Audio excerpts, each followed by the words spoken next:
तिले म्हणलं ऐक ना, कविता तुले दाखवतो कशी असते लिहायची, बस तुले शिकवतो.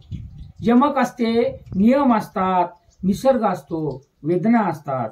कवीच्या मनात सगळ्याच आजूबाजूच्या यातना असतात. मले नका शिकवू म्हणे, तुमचं तुम्हीच शिकत राहा. नुसत्या कल्पनाच कल्पना श्रोत्यावर टाकत राहा.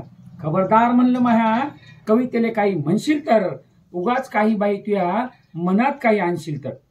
वारेवा म्हणे बायको, कशी मिरची लागली. इतकी दिवस सांगू का म्हणे म्या, किती पिढ्या भोगली.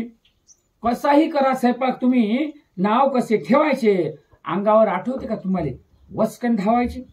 तुमचं आपलं बरं आहे, बरं म्हणा वाटते, कसंही असू द्या खरं म्हणा वाटते. पटकन महा ध्यानात आलं, अर म्हणलं खरं आहे, बायको जे म्हणते ते खरोखर बरं आहे. तेव्हापासून स्वयंपाकाले तिच्या नाव ठेवत नाही, तीही माझ्या कवितेवर वस्कनाचा धावत नाही. नवीन कविता केली की मस्तपैकी ऐकवतो, तालात कधी सुरात तिले म्हणून दाखवतो. तिचा स्वयंपाक माही कविता, आता कुणाचीच तक्रार नाही. तसंही म्हणा बायकोशिवाय मले कुणाचा आधार नाही.